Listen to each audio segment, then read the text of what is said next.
Right now, I'm being joined from Capitol Hill by Texas Republican Congressman Randy Neugebauer. He sits on the Financial Services Committee. They'll be hearing the testimony from the Fed chairman later today. But, Congressman, I wanted to begin with the stimulus and the latest on that. The president's news conference last night, did he convince you to finally back the stimulus plan working its way through Congress?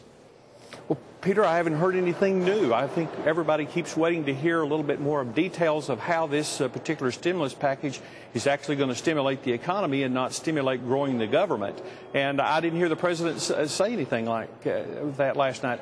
One of the things that bothers me about the stimulus package, it's the way TARP was sold, is the sales pitch is the sky is falling and that doom and gloom is ahead if we don't do something. We don't hear how these programs are actually going to be implemented and how they're going to help the economy. Sir, do you accept the basic premise that the sky is falling and doom and gloom is ahead? I mean, do you accept that? Well, I think that the economy is in a downturn. There's no question about it. Anybody that says they know which direction it's headed is probably not telling the truth. But what we do know is that we've had a massive fall in net worth in this country.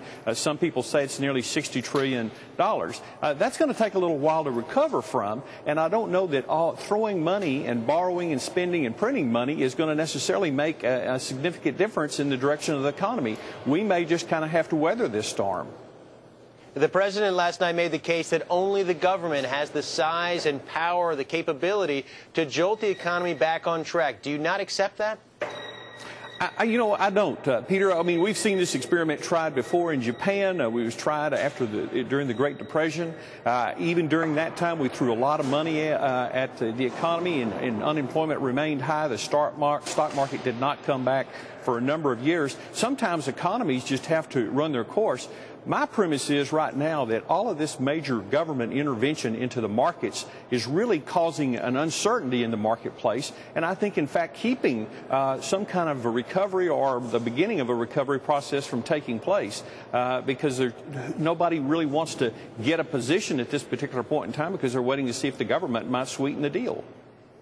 Congressman, are you taking a political risk, you and other Republicans, in opposing this stimulus package? Not a single House Republican backed the House plan. There were only the 3 Republicans who joined senators yesterday in that procedural vote. Is there a risk here? This is a new president. He won back in November. Democrats have the majority. Shouldn't they have their way on this?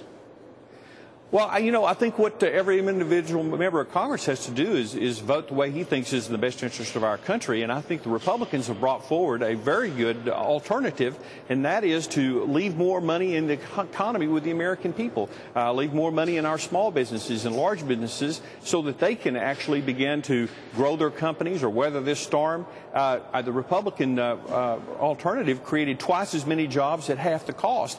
I don't know that that's necessarily a bad way to go, and I think that one of the things that the president keeps talking about is bipartisanship, and he seems to articulate the position that bipartisanship is agreeing with him, and we don't agree with him.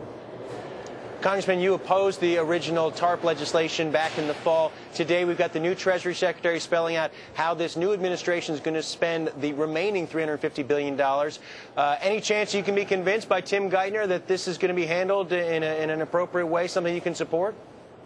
Well, we're going to have to see the details. We've heard it's coming, and hopefully today we'll get more details on it. But one of the things that continues to concern me is this Robin Hood approach to government, where we're taking money away from people that have taken care of their business and rewarding people that made bad business decisions.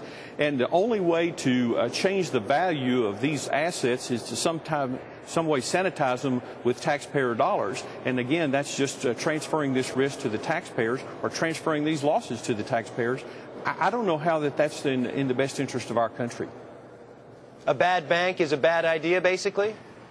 Well, it is. And, I think these assets should have already been marked down. Now, is there a potential that some of these assets could fall further in value? Yes, because they're backed by assets that could fall in value more. The question I have is what is going to happen long term if we keep sanitizing these? The marketplace should start exchanging these on their own and determine the value and determine when they want to sell these assets. And the government continuing to be a player in here, I think, just muddies the water and is postponing, I think, our ability for these markets to return to some kind of normalcy. Congressman, no, it's a busy day for you as well on Capitol Hill. Thanks for the time. We appreciate you joining us here on Bloomberg. Thank you, Peter.